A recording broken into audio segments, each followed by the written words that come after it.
ಓಂ ಶಾಂತಿ. ಮುರುಳಿ ದಿನಾಂಕ 10/10/2020. ಶಿವ ಭಗವಾನ್ ವಾಚ್.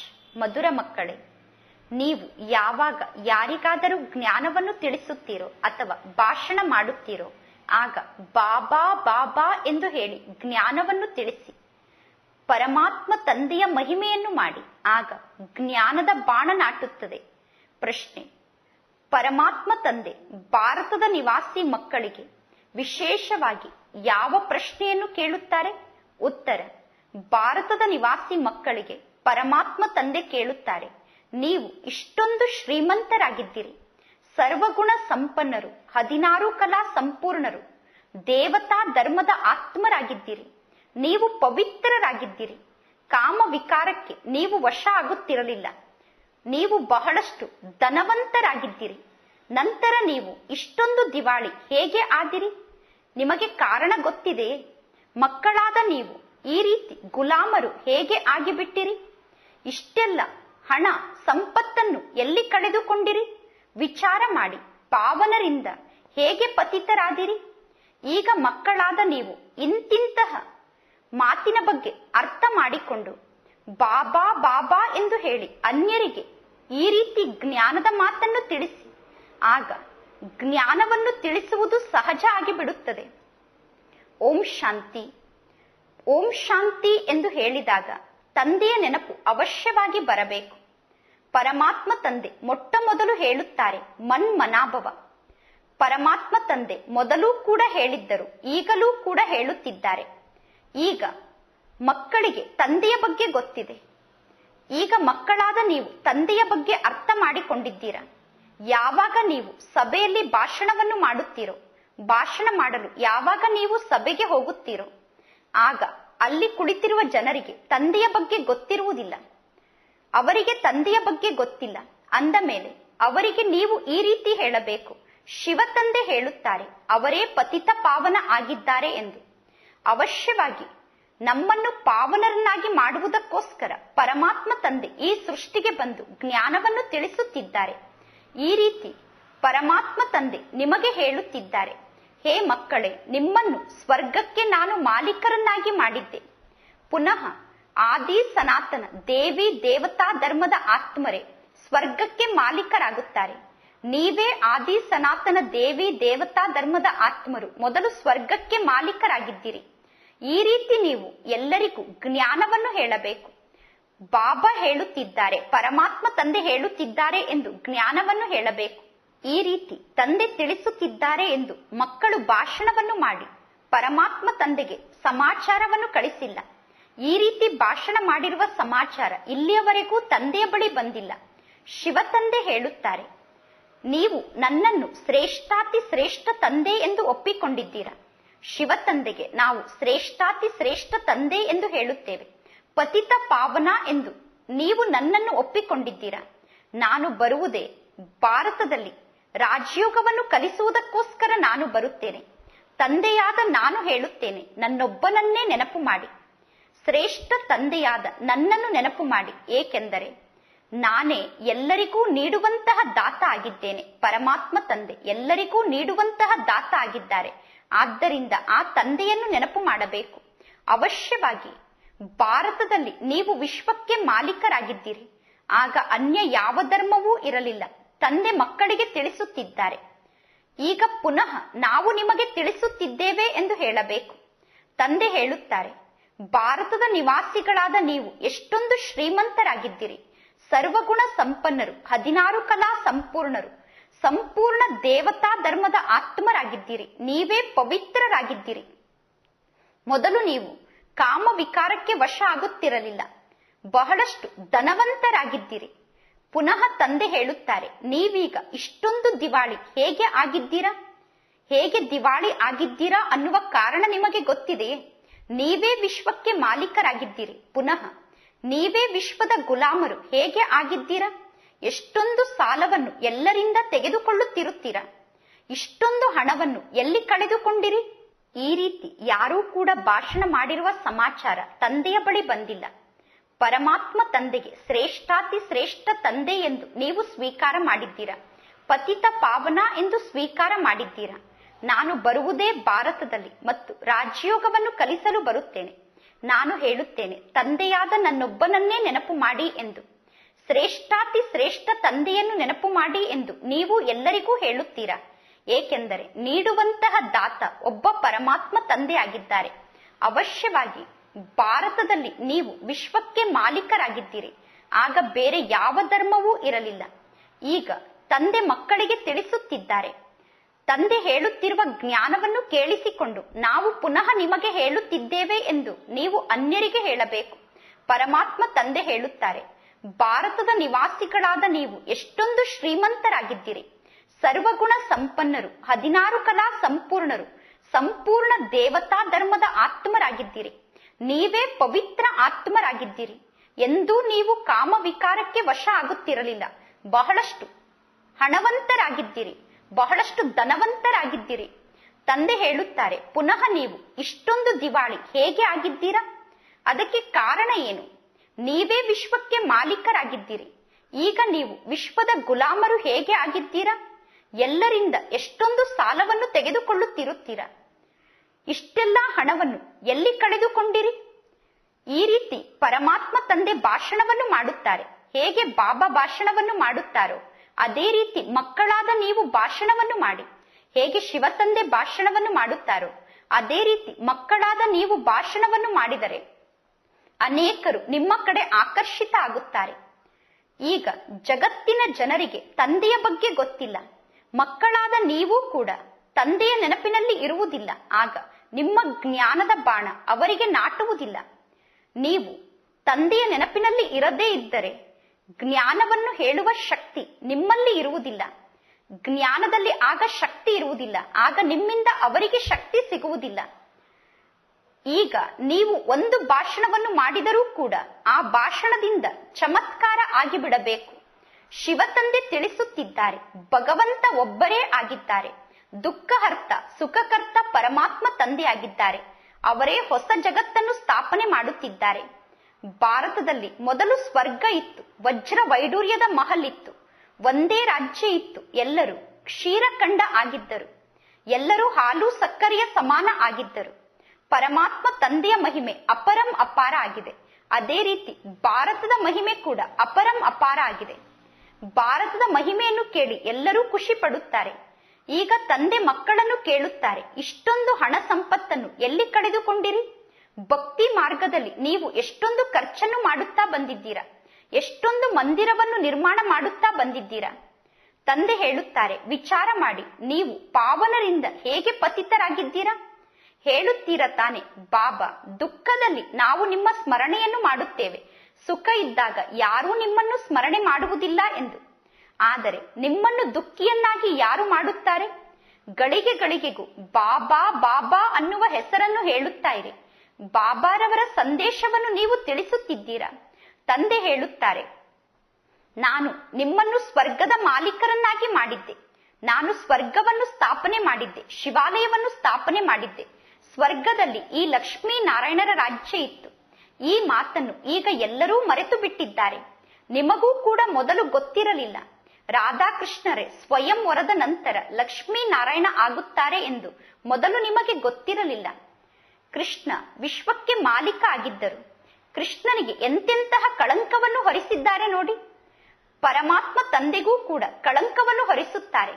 ನಾನು ನಿಮ್ಮ ಸದ್ಗತಿದಾತ ಆಗಿದ್ದೇನೆ. ನನ್ನನ್ನು ನಾಯಿ ಬೆಕ್ಕು ಕಣಕಣದಲ್ಲಿ ತೋರಿಸುತ್ತೀರಾ? ತಂದೆ ಹೇಳುತ್ತಾರೆ, ನೀವೀಗ ಎಷ್ಟೊಂದು ಪತಿತರಾಗಿದ್ದೀರಾ. ತಂದೆ ಹೇಳುತ್ತಾರೆ, ಸರ್ವರ ಸದ್ಗತಿದಾತ ಪತಿತ ಪಾವನ ನಾನಾಗಿದ್ದೇನೆ. ಪುನಃ ನೀವು ಪತಿತ ಪಾವನಿ ಗಂಗೆ ಎಂದು ಕರೆಯುತ್ತೀರಾ. ಪರಮಾತ್ಮ ತಂದೆಯ ಜೊತೆ ಯೋಗವನ್ನು ಜೋಡಣೆ ಮಾಡದೇ ಇರುವ ಕಾರಣ ನೀವು ಪತಿತರಾಗಿದ್ದೀರಾ. ನೀವೀಗ ನನ್ನನ್ನು ನೆನಪು ಮಾಡಿ, ಆಗ ನಿಮ್ಮ ವಿಕರ್ಮ ವಿನಾಶ ಆಗುತ್ತದೆ. ಗಳಿಗೆ ಗಳಿಗೆಗೂ ಬಾಬಾರವರ ಹೆಸರನ್ನು ಹೇಳುತ್ತಾ ಜ್ಞಾನವನ್ನು ತಿಳಿಸಬೇಕು. ಆಗ ಶಿವತಂದೆಯ ನೆನಪಿರುತ್ತದೆ. ಹೇಳಬೇಕು, ನಾವೀಗ ಪರಮಾತ್ಮ ತಂದೆಯ ಮಹಿಮೆಯನ್ನು ಮಾಡುತ್ತೇವೆ. ಪರಮಾತ್ಮ ತಂದೆ ಸ್ವಯಂ ಹೇಳುತ್ತಾರೆ, ನಾನು ಹೇಗೆ ಸಾಧಾರಣ ಪತಿತ ತನುವಿನಲ್ಲಿ ಬರುತ್ತೇನೆ, ಅದು ಕೂಡ ಈ ಬ್ರಹ್ಮನ ಬಹಳ ಜನ್ಮಗಳ ಅಂತಿಮ ಜನ್ಮದಲ್ಲಿ, ಇವರ ವಾನಪ್ರಸ್ಥ ಸ್ಥಿತಿಯಲ್ಲಿ ಅಂತ್ಯದಲ್ಲಿ ಬರುತ್ತೇನೆ. ಈ ಬ್ರಹ್ಮ ತಂದೆಯ ಜನ್ಮ ಎಲ್ಲರಿಗಿಂತ ಹೆಚ್ಚು ಜನ್ಮ ಆಗಿದೆ. ಬಹಳಷ್ಟು ಜನ್ಮವನ್ನು ಈ ಬ್ರಹ್ಮ ತಂದೆ ಪಡೆದುಕೊಂಡಿದ್ದಾರೆ. ಈಗ ಈ ಬ್ರಹ್ಮ ತಂದೆ ನನ್ನ ಮಗು ಆಗಿದ್ದಾರೆ. ನಾನು ಈ ಬ್ರಹ್ಮನ ರಥದ ಮೂಲಕ ನಿಮಗೆ ಜ್ಞಾನವನ್ನು ತಿಳಿಸುತ್ತಿದ್ದೇನೆ. ಬ್ರಹ್ಮ ತಂದೆಗೂ ಕೂಡ ತಮ್ಮ ಜನ್ಮದ ಬಗ್ಗೆ ಗೊತ್ತಿರಲಿಲ್ಲ. ಭಗೀರಥ ಇವರೇ ಆಗಿದ್ದಾರೆ. ಇವರ ವಾನಪ್ರಸ್ಥ ಸ್ಥಿತಿಯಲ್ಲಿ ನಾನು ಇವರ ತನುವಿನಲ್ಲಿ ಪ್ರವೇಶ ಮಾಡುತ್ತೇನೆ, ಈ ರೀತಿ ಶಿವತಂದೆ ತಿಳಿಸುತ್ತಿದ್ದಾರೆ ಎಂದು ನೀವು ಅನ್ಯರಿಗೆ ಜ್ಞಾನವನ್ನು ಹೇಳಬೇಕು. ಆದರೆ ಈ ರೀತಿ ಭಾಷಣವನ್ನು ಪರಮಾತ್ಮ ತಂದೆ ಎಲ್ಲೂ ಕೇಳಿಲ್ಲ. ಏಕೆಂದರೆ ಮಕ್ಕಳು ಭಾಷಣವನ್ನು ಮಾಡುವಾಗ ಬಾಬಾರವರ ಹೆಸರನ್ನೇ ಹೇಳುವುದಿಲ್ಲ. ಇಡೀ ದಿನ ಬಾಬಾರವರನ್ನು ಸ್ವಲ್ಪ ಕೂಡ ನೆನಪು ಮಾಡುವುದೇ ಇಲ್ಲ. ಅಲ್ಲ ಸಲ್ಲದ ವ್ಯರ್ಥ ಮಾತನ್ನು ಮಾತನಾಡುತ್ತಿರುತ್ತಾರೆ. ಬಾಬಾರವರಿಗೆ ಪುನಃ ಪತ್ರವನ್ನು ಬರೆಯುತ್ತಾರೆ, ಬಾಬಾ ನಾನು ಈ ರೀತಿ ಭಾಷಣ ಮಾಡಿದೆ, ಈ ರೀತಿ ಜ್ಞಾನವನ್ನು ತಿಳಿಸಿದೆ ಎಂದು. ತಂದೆ ತಿಳಿದುಕೊಳ್ಳುತ್ತಾರೆ, ಇನ್ನೂ ಇರುವೆ ಮಾರ್ಗದ ಸೇವೆಯನ್ನು ಮಾಡುತ್ತಿದ್ದೀರಾ, ಇನ್ನೂ ನೀವು ಜೇಡರ ಹುಳು ಕೂಡ ಆಗಿಲ್ಲ. ಆದರೆ ನಿಮ್ಮಲ್ಲಿ ಎಷ್ಟೊಂದು ಅಹಂಕಾರ ಇದೆ ನೋಡಿ. ಶಿವತಂದೆ ಬ್ರಹ್ಮ ತಂದೆಯ ಮೂಲಕ ಜ್ಞಾನವನ್ನು ತಿಳಿಸುತ್ತಿದ್ದಾರೆ ಎಂದು ಮಕ್ಕಳು ತಿಳಿದುಕೊಳ್ಳುವುದೇ ಇಲ್ಲ. ಶಿವತಂದೆಯನ್ನು ನೀವು ಮರೆತು ಬಿಡುತ್ತೀರಾ. ಬ್ರಹ್ಮ ತಂದೆಯ ಬಗ್ಗೆ ತಕ್ಷಣ ಸಿಟ್ಟನ್ನು ಮಾಡಿಕೊಳ್ಳುತ್ತೀರಾ. ಶಿವತಂದೆ ಹೇಳುತ್ತಾರೆ, ನೀವು ನನ್ನನ್ನು ನೆನಪು ಮಾಡಿ, ನಿಮಗೆ ನನ್ನ ಜೊತೆಗೆ ಕೆಲಸ ಇದೆ. ನನ್ನನ್ನು ನೀವು ನೆನಪು ಮಾಡುತ್ತಾ ಇರಬೇಕು. ನೀವು ತಂದೆಯಾದ ನನ್ನನ್ನು ನೆನಪು ಮಾಡುತ್ತೀರಾ ತಾನೆ. ಆದರೆ ತಂದೆ ಯಾರಾಗಿದ್ದಾರೆ, ಯಾವಾಗ ಬರುತ್ತಾರೆ ಅನ್ನುವುದೇ ಮಕ್ಕಳಿಗೆ ಗೊತ್ತಿಲ್ಲ. ಜಗತ್ತಿನಲ್ಲಿರುವ ಗುರುಗಳು ನಿಮಗೆ ಹೇಳುತ್ತಾರೆ ಕಲ್ಪದ ಆಯಸ್ಸು ಲಕ್ಷಾಂತರ ವರ್ಷ ಎಂದು. ಪರಮಾತ್ಮ ತಂದೆ ಹೇಳುತ್ತಾರೆ ಕಲ್ಪದ ಆಯಸ್ಸು 5,000 ವರ್ಷ ಎಂದು. ಹಳೆಯ ಜಗತ್ತಿದ್ದಿದ್ದು ಪುನಃ ಹೊಸ ಜಗತ್ತಾಗುತ್ತದೆ, ಹೊಸ ಜಗತ್ತು ಪುನಃ ಹಳೆಯ ಜಗತ್ತಾಗುತ್ತದೆ. ಈಗ ಹೊಸ ದೆಹಲಿ ಎಲ್ಲಿದೆ? ದೆಹಲಿ ಯಾವಾಗ ಸ್ವರ್ಗ ಆಗಿರುತ್ತದೆಯೋ ಆಗ ಅದಕ್ಕೆ ಹೊಸ ದೆಹಲಿ ಎಂದು ಕರೆಯಲಾಗುತ್ತದೆ. ಹೊಸ ಜಗತ್ತಿನಲ್ಲಿ ಹೊಸ ದೆಹಲಿ ಇತ್ತು. ಜಮುನಾ ನದಿಯ ದಡದಲ್ಲಿ ಈ ಲಕ್ಷ್ಮೀ ನಾರಾಯಣರ ಮಹಲ್ ಇತ್ತು, ಅದು ಸ್ವರ್ಗ ಆಗಿತ್ತು. ಈಗ ಪುನಃ ಇದು ಸ್ಮಶಾನ ಆಗುತ್ತದೆ. ಸ್ಮಶಾನದಲ್ಲಿ ಎಲ್ಲರ ಅಂತಿಮ ಸಂಸ್ಕಾರವನ್ನು ಮಾಡುತ್ತಾರೆ ತಾನೆ. ಸ್ಮಶಾನದಲ್ಲಿ ಎಲ್ಲರ ಶರೀರವನ್ನು ಹೂಳುತ್ತಾರೆ.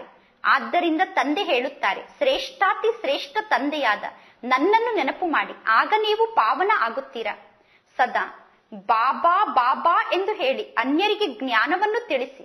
ನೀವು ಬಾಬಾರವರ ಹೆಸರನ್ನು ಹೇಳುವುದೇ ಇಲ್ಲ. ಆದ್ದರಿಂದ ನೀವು ಹೇಳುವ ಜ್ಞಾನವನ್ನು ಯಾರೂ ಕೇಳಿಸಿಕೊಳ್ಳುವುದಿಲ್ಲ. ತಂದೆಯನ್ನು ನೆನಪು ಮಾಡದೇ ಇರುವ ಕಾರಣ ನಿಮ್ಮ ಜ್ಞಾನದ ಮಾತಿನಲ್ಲಿ ಆ ಹರಿತ ತುಂಬಿಕೊಳ್ಳುವುದೇ ಇಲ್ಲ. ದೇಹಾಭಿಮಾನಕ್ಕೆ ನೀವು ವಶ ಆಗಿ ಬಿಡುತ್ತೀರಾ. ಬಂಧನದಲ್ಲಿರುವ ಮಕ್ಕಳು ಬಹಳಷ್ಟು ಪೆಟ್ಟನ್ನು ತಿನ್ನುತ್ತಿರುತ್ತಾರೆ. ಅವರು ನಿಮಗಿಂತ ಜಾಸ್ತಿ ತಂದೆಯನ್ನು ನೆನಪು ಮಾಡುತ್ತಾರೆ. ಅವರು ಎಷ್ಟೊಂದು ತಂದೆಯನ್ನು ಕೂಗಿ ಕರೆಯುತ್ತಿರುತ್ತಾರೆ. ಪರಮಾತ್ಮ ತಂದೆ ಹೇಳುತ್ತಾರೆ, ನೀವೆಲ್ಲರೂ ದ್ರೌಪದಿಯರಾಗಿದ್ದೀರಾ. ಪರಮಾತ್ಮ ತಂದೆ ಈಗ ನಿಮ್ಮ ರಕ್ಷಣೆಯನ್ನು ಮಾಡುತ್ತಿದ್ದಾರೆ. ಮಾತೆಯರಲ್ಲೂ ಕೂಡ ಕೆಲವರು ಇಂಥವರಿದ್ದಾರೆ. ಕಲ್ಪದ ಮೊದಲೂ ಕೂಡ ಅವರಿಗೆ ಪೂತನಿ ಮುಂತಾದ ಹೆಸರಿನಿಂದ ಕರೆಯಲಾಗಿತ್ತು. ನೀವೀಗ ಈ ಮಾತನ್ನು ಮರೆತು ಬಿಟ್ಟಿದ್ದೀರಾ. ತಂದೆ ಹೇಳುತ್ತಾರೆ, ಭಾರತ ಯಾವಾಗ ಶಿವಾಲಯ ಆಗಿತ್ತು ಆಗ ಅದಕ್ಕೆ ಸ್ವರ್ಗ ಎಂದು ಕರೆಯಲಾಗುತ್ತಿತ್ತು. ಇಲ್ಲೂ ಕೂಡ ಯಾರ ಬಳಿ ಮನೆ ಇದೆ, ವಿಮಾನ ಇದೆ, ಅವರು ತಿಳಿದುಕೊಂಡಿದ್ದಾರೆ ನಾವು ಸ್ವರ್ಗದಲ್ಲಿ ಇದ್ದೇವೆ ಎಂದು. ಎಷ್ಟೊಂದು ಮೂರ್ಖರಾಗಿದ್ದಾರೆ. ಪ್ರತಿಯೊಂದು ಮಾತಿನ ಬಗ್ಗೆ ತಿಳಿಸುವಾಗ ಬಾಬಾ ಹೇಳುತ್ತಾರೆ ಎಂದು ನೀವು ಹೇಳಬೇಕು. ಹಠಯೋಗಿಗಳು ನಿಮಗೆ ಮುಕ್ತಿಯನ್ನು ನೀಡಲು ಸಾಧ್ಯ ಇಲ್ಲ. ಸರ್ವರ ಸದ್ಗತಿದಾತ ಒಬ್ಬ ತಂದೆ ಆಗಿದ್ದಾರೆ. ಅಂದ ಮೇಲೆ ನೀವು ಗುರುಗಳ ಬಳಿ ಏಕೆ ಹೋಗುತ್ತೀರಾ? ನೀವೀಗ ಸನ್ಯಾಸಿ ಆಗಬೇಕೇನು, ಅಥವಾ ಹಠಯೋಗವನ್ನು ಕಲಿಯಬೇಕೇನು, ಅಥವಾ ಬ್ರಹ್ಮಾಂಡದಲ್ಲಿ ಲೀನ ಆಗಬೇಕು? ಲೀನ ಅಂತೂ ಯಾರೂ ಆಗಲು ಸಾಧ್ಯ ಇಲ್ಲ. ಎಲ್ಲರೂ ಪಾತ್ರವನ್ನು ಅಭಿನಯ ಮಾಡಲೇಬೇಕು. ಎಲ್ಲಾ ಪಾತ್ರಧಾರಿಗಳ ಪಾತ್ರ ಅವಿನಾಶಿಯಾಗಿದೆ. ಇದು ಅನಾದಿ ಮತ್ತು ಅವಿನಾಶಿ ನಾಟಕ ಆಗಿದೆ. ಮೋಕ್ಷ ಯಾರಿಗೂ ಸಿಗಲು ಸಾಧ್ಯ ಇಲ್ಲ. ಈ ಅವಿನಾಶಿ ನಾಟಕದಲ್ಲಿ ಮೋಕ್ಷ ಹೇಗೆ ಸಿಗಲು ಸಾಧ್ಯ? ತಂದೆ ಹೇಳುತ್ತಾರೆ, ನಾನು ಈ ಸಾಧು ಸಂತರ ಉದ್ಧಾರವನ್ನು ಮಾಡಲು ಬರುತ್ತೇನೆ. ಅಂದ ಮೇಲೆ ಪತಿತ ಪಾವನಿ ಗಂಗೆ ಆಗಲು ಹೇಗೆ ಸಾಧ್ಯ? ಪತಿತ ಪಾವನ ಎಂದು ನೀವು ನನಗೆ ಕರೆಯುತ್ತೀರಾ. ತಂದೆಯ ಜೊತೆ ಯೋಗವನ್ನು ಜೋಡಣೆ ಮಾಡಿದರೆ ನೀವು ಪಾವನ ಆಗುತ್ತೀರಾ. ತಂದೆಯ ಜೊತೆ ಯೋಗ ಕಟ್ಟಾಗಿರುವ ಕಾರಣ ನಿಮ್ಮ ಪರಿಸ್ಥಿತಿ ಏನಾಗಿದೆ ನೋಡಿ. ಈಗ ಪುನಃ ತಂದೆಯಾದ ನನ್ನ ಜೊತೆ ಯೋಗವನ್ನು ಜೋಡಿಸಿ, ಆಗ ನಿಮ್ಮ ವಿಕರ್ಮ ವಿನಾಶ ಆಗುತ್ತದೆ. ಮುಕ್ತಿಧಾಮದಲ್ಲಿ ಪವಿತ್ರ ಆತ್ಮರೇ ಇರುತ್ತಾರೆ. ಈಗ ಇಡೀ ಜಗತ್ತು ಪತಿತ ಆಗಿದೆ. ಪಾವನ ಜಗತ್ತಿನ ಬಗ್ಗೆ ನಿಮಗೆ ಗೊತ್ತೇ ಇರಲಿಲ್ಲ. ನೀವೆಲ್ಲರೂ ಪೂಜಾರಿಗಳಾಗಿದ್ದೀರಾ. ಇಲ್ಲಿ ಪೂಜ್ಯರು ಒಬ್ಬರೂ ಇಲ್ಲ.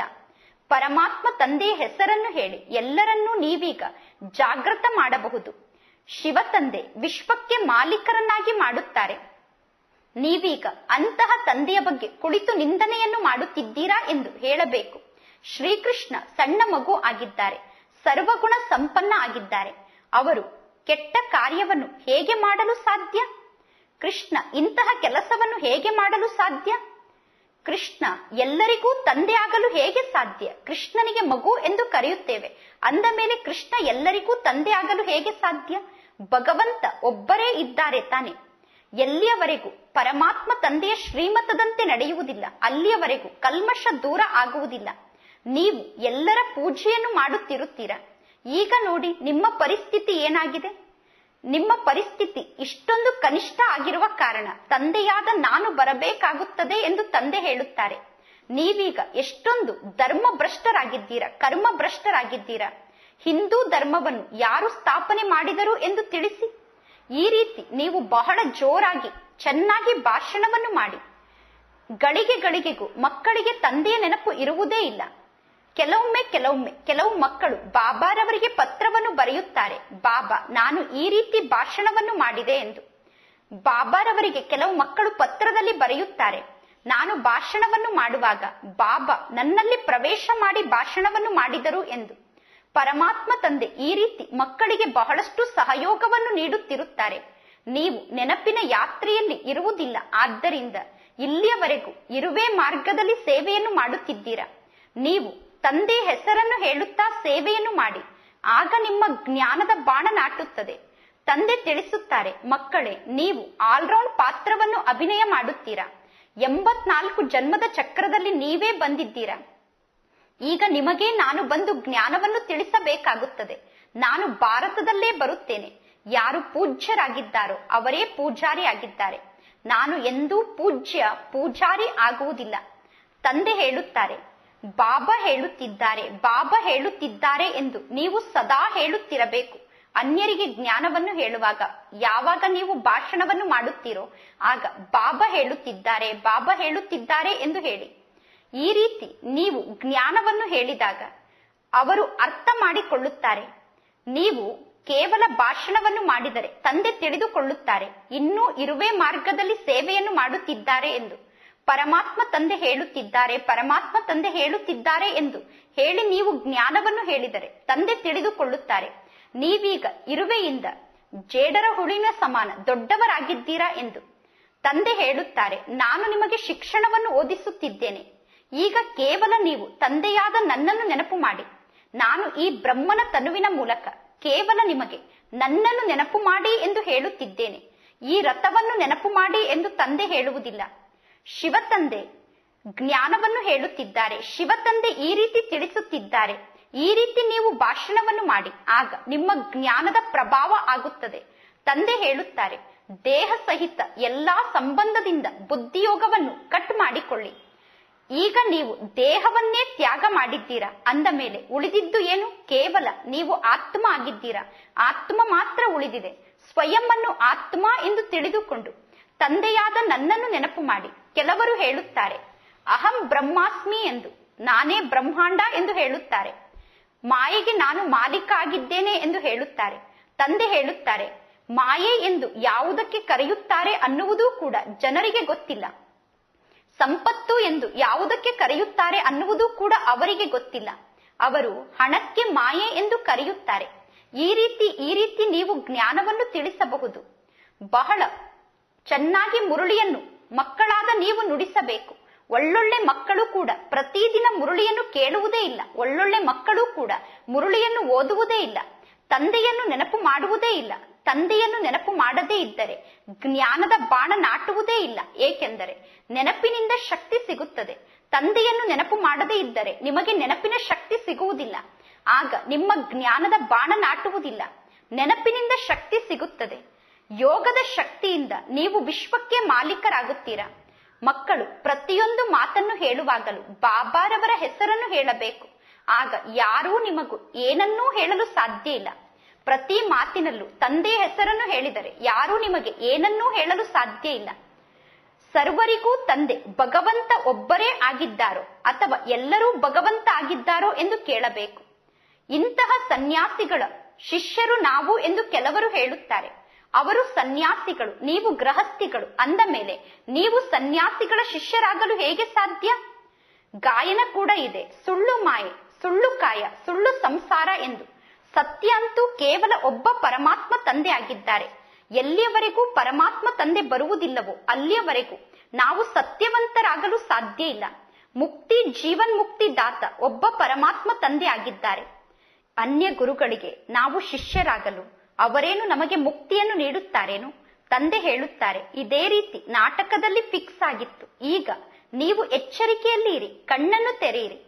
ಪರಮಾತ್ಮ ತಂದೆ ಈ ರೀತಿ ಹೇಳುತ್ತಿದ್ದಾರೆ ಎಂದು ತಂದೆಯ ಮೇಲೆ ಹಾಕಿದಾಗ ನೀವು ಜವಾಬ್ದಾರಿಯಿಂದ ಮುಕ್ತ ಆಗುತ್ತೀರಾ. ಆಗ ಯಾರೂ ನಿಮ್ಮ ಜೊತೆಗೆ ವಾದವನ್ನು ಮಾಡಲು ಸಾಧ್ಯ ಇಲ್ಲ, ಯಾರೂ ನಿಮಗೆ ಬೈಯಲು ಸಾಧ್ಯ ಇಲ್ಲ. ತ್ರಿಮೂರ್ತಿ ಶಿವ ತಂದೆ ಎಂದು ಹೇಳಬೇಕು, ಕೇವಲ ಶಿವ ಎಂದು ಹೇಳಬಾರದು. ತ್ರಿಮೂರ್ತಿಯನ್ನು ಯಾರು ರಚನೆ ಮಾಡಿದರು? ಬ್ರಹ್ಮನ ಮೂಲಕ. ಯಾರು ಸ್ಥಾಪನೆಯನ್ನು ಮಾಡಿಸುತ್ತಾರೆ? ಬ್ರಹ್ಮ ಸ್ವಯಂ ರಚಯಿತ ಆಗಿದ್ದಾರೇನು? ಈ ರೀತಿ ನಶೆಯಿಂದ ನೀವು ಹೇಳಿ, ಆಗ ನೀವು ಕಾರ್ಯವನ್ನು ಮಾಡಿಸಿಕೊಳ್ಳಬಹುದು. ಇಲ್ಲದಿದ್ದರೆ ಕೇವಲ ದೇಹಾಭಿಮಾನದಲ್ಲಿ ಕುಳಿತು ಭಾಷಣವನ್ನು ಮಾಡುತ್ತಿರುತ್ತೀರಾ. ತಂದೆ ತಿಳಿಸುತ್ತಾರೆ, ಇದು ಅನೇಕ ಧರ್ಮದ ಕಲ್ಪವೃಕ್ಷ ಆಗಿದೆ. ಮೊಟ್ಟ ಮೊದಲು ದೇವಿ ದೇವತಾ ಧರ್ಮ ಇತ್ತು. ಈಗ ಆ ದೇವತಾ ಧರ್ಮ ಎಲ್ಲಿಗೆ ಹೋಯಿತು?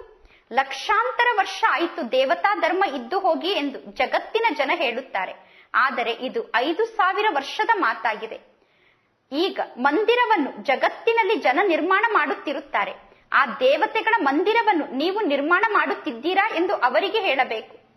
ಪಾಂಡವರು ಮತ್ತು ಕೌರವರು ಯುದ್ಧವನ್ನು ಮಾಡಿದರು ಎಂದು ತೋರಿಸುತ್ತಾರೆ. ನಂತರ ಪಾಂಡವರು ಪರ್ವತದ ಮೇಲೆ ಹತ್ತುತ್ತಾ ಅಲ್ಲೇ ಕರಗಿ ಸತ್ತು ಹೋದರು ಎಂದು ಹೇಳುತ್ತಾರೆ. ನಾನು ಹೇಗೆ ಹಿಂಸೆಯನ್ನು ಮಾಡಲಿ ಎಂದು ತಂದೆ ಕೇಳುತ್ತಾರೆ. ನೀವು ಕೂಡ ಯಾರ ಹಿಂಸೆಯನ್ನು ಮಾಡುವುದಿಲ್ಲ. ಹಿಂಸೆಯನ್ನು ಮಾಡುವುದನ್ನು ತಂದೆ ಕಲಿಸುವುದಿಲ್ಲ. ನಾನು ನಿಮ್ಮನ್ನು ಅಹಿಂಸಕ ವೈಷ್ಣವರನ್ನಾಗಿ ಮಾಡುತ್ತೇನೆ ಎಂದು ತಂದೆ ಹೇಳುತ್ತಾರೆ. ಈಗ ನೀವು ಕಾಮದ ಕತ್ತಿಯನ್ನೂ ಕೂಡ ನಡೆಸುವುದಿಲ್ಲ. ಯಾರು ಕಾಮ ವಿಕಾರಕ್ಕೆ ವಶ ಆಗುವುದಿಲ್ಲವೋ ಅವರಿಗೆ ವೈಷ್ಣವರು ಎಂದು ಕರೆಯಲಾಗುತ್ತದೆ. ಅವರು ವಿಷ್ಣುವಿನ ವಂಶಾವಳಿ ಆಗಿದ್ದಾರೆ. ಒಳ್ಳೆಯದು. ಮಧುರಾತಿ ಮಧುರ. ಅಗಲಿ ಹೋಗಿ ಮರಳಿ ಸಿಕ್ಕಿರುವ ಮಕ್ಕಳ ಪ್ರತಿ ಮಾತ್ಪಿತಾ ಬಾಪ್ತಾದರವರ ನೆನಪು, ಪ್ರೀತಿ ಹಾಗೂ ಸುಪ್ರಭಾತ. ಆತ್ಮಿಕ ಮಕ್ಕಳಿಗೆ ಆತ್ಮಿಕ ತಂದೆಯ ನಮಸ್ತೆ. ಆತ್ಮಿಕ ತಂದೆಗೆ ಆತ್ಮಿಕ ಮಕ್ಕಳ ನೆನಪು, ಪ್ರೀತಿ ಹಾಗೂ ನಮಸ್ತೆ ನಮಸ್ತೆ ನಮಸ್ತೆ. ಧಾರಣೆಗೋಸ್ಕರ ಮುಖ್ಯ ಸಾರ. ಫಸ್ಟ್ ಪಾಯಿಂಟ್, ಸೇವೆಯಲ್ಲಿ ಸಫಲತೆಯನ್ನು ಪಡೆದುಕೊಳ್ಳುವುದಕ್ಕೋಸ್ಕರ ಅಹಂಕಾರವನ್ನು ಬಿಟ್ಟು ಪ್ರತಿ ಮಾತಿನಲ್ಲೂ ಬಾಬಾರವರ ಹೆಸರನ್ನು ಹೇಳಬೇಕು. ತಂದೆಯ ನೆನಪಿನಲ್ಲಿದ್ದು ಸೇವೆಯನ್ನು ಮಾಡಬೇಕು. ಅಲ್ಲ ಸಲ್ಲದ ವ್ಯರ್ಥ ಮಾತಿನಲ್ಲಿ ಸ್ವಯಂನ ಸಮಯವನ್ನು ವ್ಯರ್ಥ ಮಾಡಿಕೊಳ್ಳಬಾರದು. ಸೆಕೆಂಡ್ ಪಾಯಿಂಟ್, ಸತ್ಯ ವೈಷ್ಣವರಾಗಬೇಕು. ಯಾವುದೇ ಪ್ರಕಾರದ ಹಿಂಸೆಯನ್ನು ಮಾಡಬಾರದು. ದೇಹ ಸಹಿತ ಎಲ್ಲಾ ಸಂಬಂಧದಿಂದ ಬುದ್ಧಿಯೋಗವನ್ನು ಕಟ್ ಮಾಡಿಕೊಳ್ಳಬೇಕು. ಒಬ್ಬ ತಂದೆಯ ಜೊತೆ ಬುದ್ಧಿಯೋಗವನ್ನು ಜೋಡಣೆ ಮಾಡಬೇಕು. ವರದಾನ, ವಿಶ್ವ ಕಲ್ಯಾಣದ ಕಾರ್ಯದಲ್ಲಿ ಸದಾ ಬ್ಯುಸಿಯಾಗಿರುವಂತಹ ವಿಶ್ವಕ್ಕೆ ಆಧಾರ ಮೂರ್ತಿಗಳಾಗಿ ವಿಶ್ವ ಕಲ್ಯಾಣಕಾರಿ ಮಕ್ಕಳು ಕನಸಿನಲ್ಲೂ ಕೂಡ ಫ್ರೀ ಆಗಿ ಇರಲು ಸಾಧ್ಯ ಇಲ್ಲ. ಹಗಲು ರಾತ್ರಿ ಅವರು ಸೇವೆಯಲ್ಲಿ ಬ್ಯುಸಿ ಆಗಿರುತ್ತಾರೆ. ಯಾರು ಹಗಲು ರಾತ್ರಿ ಸೇವೆಯಲ್ಲಿ ಬ್ಯುಸಿ ಆಗಿರುತ್ತಾರೋ ಅವರಿಗೆ ಕನಸಿನಲ್ಲೂ ಕೂಡ ಹೊಸ ಹೊಸ ಜ್ಞಾನದ ಮಾತು, ಸೇವೆಯ ಪ್ಲಾನ್ ಕಾಣಿಸುತ್ತಿರುತ್ತದೆ. ಸೇವೆಯನ್ನು ಮಾಡುವ ಹೊಸ ವಿಧಿ ಕನಸಿನಲ್ಲಿ ಅವರಿಗೆ ಕಾಣಿಸುತ್ತಿರುತ್ತದೆ. ಅವರು ಸೇವೆಯಲ್ಲಿ ಬ್ಯುಸಿ ಆಗಿರುವ ಕಾರಣ ಅವರು ತಮ್ಮ ಪುರುಷಾರ್ಥದಲ್ಲಿ ವ್ಯರ್ಥದಿಂದ ಮುಕ್ತ ಆಗಿರುತ್ತಾರೆ. ಅನ್ಯರ ವ್ಯರ್ಥದಿಂದ ಕೂಡ ಸುರಕ್ಷಿತರಾಗಿರುತ್ತಾರೆ. ಅವರ ಸಮ್ಮುಖದಲ್ಲಿ ಬೇಹದ್ದಿನ ವಿಶ್ವದ ಆತ್ಮರು ಸದಾ ಪ್ರಕಟ ರೂಪದಲ್ಲಿ ಇರುತ್ತಾರೆ. ಅವರಿಗೆ ಎಂದೂ ಕೂಡ ಸ್ವಲ್ಪ ಕೂಡ ಹುಡುಗಾಟಿಕೆ ಬರಲು ಸಾಧ್ಯ ಇಲ್ಲ. ಇಂತಹ ಸೇವಾದಾರಿ ಮಕ್ಕಳಿಗೆ ಆಧಾರ ಮೂರ್ತಿ ಆಗುವಂತಹ ವರದಾನ ಪ್ರಾಪ್ತಿಯಾಗುತ್ತದೆ. ಶ್ಲೋಗನ್, ಸಂಗಮ ಯುಗದ ಒಂದೊಂದು ಕ್ಷಣ ಅನೇಕ ವರ್ಷಗಳ ಸಮಾನ ಆಗಿದೆ. ಆದ್ದರಿಂದ ಹುಡುಗಾಟಿಕೆಯಲ್ಲಿ ಸಮಯವನ್ನು ವ್ಯರ್ಥವಾಗಿ ಕಳೆಯಬೇಡಿ. ಒಳ್ಳೆಯದು. ಓಂ ಶಾಂತಿ.